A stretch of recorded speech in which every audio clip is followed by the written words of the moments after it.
मनुष्य ने सदैव तारों को निहारा है, उनके रहस्यों को जानने की लालसा लिए। आज वह दिन आ ही गया जब उस लालसा की पूर्ति होनी थी। अंतरिक्ष यान आदित्य मानव इतिहास के एक महत्वपूर्ण मिशन पर निकल चुका था। मिशन प्रॉक्सिमा सेंटोरी बी, एक ऐसा ग्रह जो हमसे प्रकाश वर्ष दूर जीवन की संभावनाओं को संजोए हुए था। यह यात्रा वर्षों की कठोर तैयारी, वैज्ञानिक खोज और अदम्य मानवीय उत्साह का परिणाम थी। अंतरिक्ष यान में 3 अंतरिक्ष यात्री सवार थे। कमांडर विराट, एक अनुभवी अंतरिक्ष यात्री, डॉ अंजलि, एक प्रतिभाशाली खगोल भौतिकीविद, और रोहन, एक युवा इंजीनियर जो इस मिशन में अपनी प्रतिभा का लोहा मनवाने आया था। यात्रा लंबी और चुनौतीपूर्ण थी, पर उनका उत्साह अडिग था। प्रॉक्सिमा सेंटोरी बी तक पहुंचने के लिए उन्हें कई जटिल चरणों से गुजरना पड़ा। उन्हें कृत्रिम गुरुत्वाकर्षण, विकिरण से बचाव और लंबे समय तक अंतरिक्ष में रहने के लिए विशेष तैयारी करनी पड़ी थी।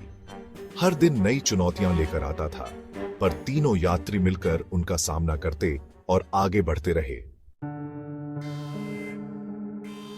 अंततः महीनों की यात्रा के बाद आदित्य प्रॉक्सिमा सेंटोरी बी की कक्षा में प्रवेश कर गया। ग्रह की सतह से ली गई पहली छवियां विस्मयकारी थीं। यह ग्रह पृथ्वी से मिलता जुलता था। नीले समुद्र, हरे भरे महाद्वीप और सफेद बादलों से सजा एक नीला ग्रह। क्या यहां जीवन संभव होगा? क्या यह ग्रह किसी बुद्धिमान सभ्यता का घर होगा? उत्सुकता और थोड़ी घबराहट के साथ कमांडर विराट ने लैंडिंग की प्रक्रिया शुरू की। आदित्य धीरे धीरे ग्रह के वायुमंडल में प्रवेश कर गया। खिड़की से बाहर वे घने जंगलों, ऊंचे पहाड़ों और विशाल मैदानों को देख सकते थे। यह नजारा अद्भुत था, मानो किसी दूसरी दुनिया की कहानी सच हो रही हो। लैंडिंग के दौरान रोहन ने एक अजीब सी हलचल महसूस की।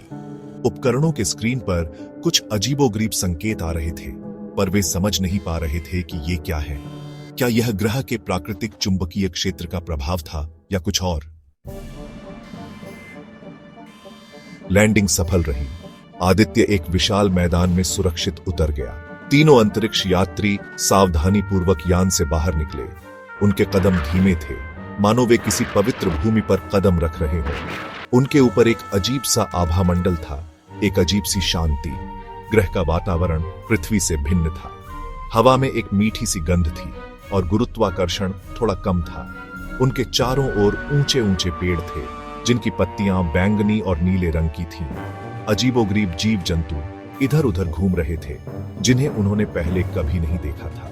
डॉ अंजलि ने अपने उपकरणों से वातावरण और मिट्टी के नमूने इकट्ठा करने शुरू कर दिए। उनका मानना था कि इस ग्रह पर जीवन के प्रमाण अवश्य मिलेंगे।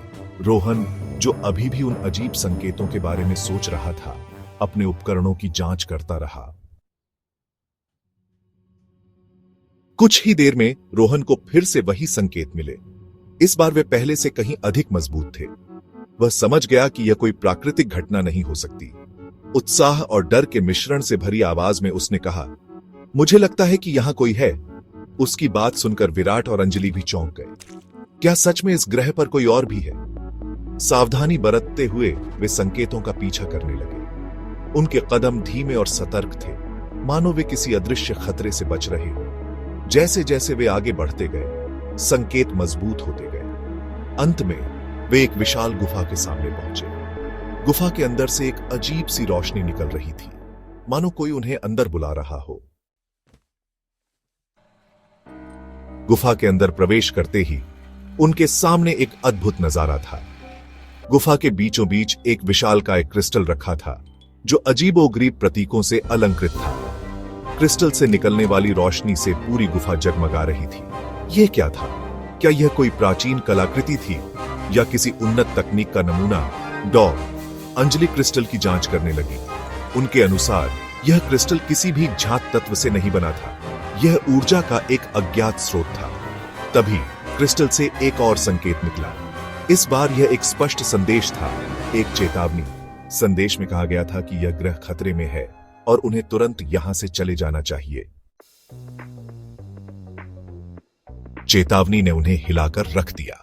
क्या यह संदेश इस ग्रह के निवासियों ने भेजा था? क्या वे कहीं छिपे हुए थे? और अगर हां, तो वे किससे डरते थे? रोहन ने क्रिस्टल के प्रतीकों का विश्लेषण करना शुरू किया।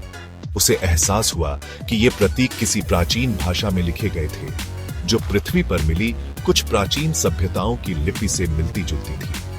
क्या हो सकता है कि पृथ्वी और इस ग्रह के बीच कोई प्राचीन संबंध रहा हो?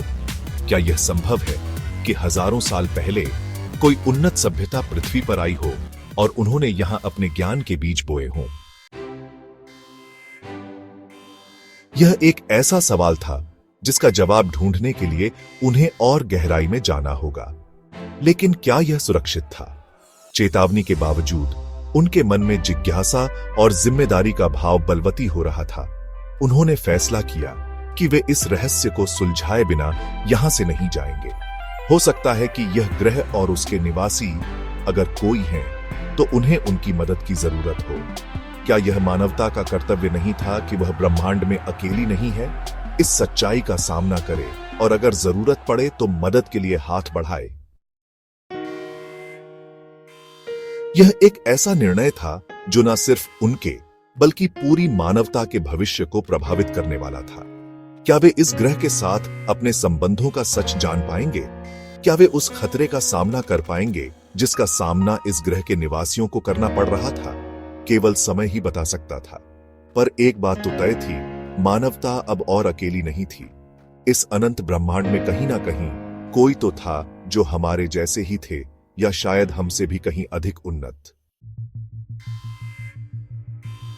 यह यात्रा एक नए युग की शुरुआत थी, एक ऐसे युग की जहां मानवता ब्रह्मांड के नए रहस्यों को उजागर करेगी, नई सभ्यताओं से रूबरू होगी और अपने अस्तित्व के बारे में और अधिक जानेगी। यह यात्रा सिर्फ एक ग्रह तक पहुंचने की नहीं, बल्कि स्वयं को जानने की यात्रा थी। यह यात्रा मानवता को उसके अतीत, वर्तमान और भविष्य से जोड़ने वाली एक कार्डिडी थी।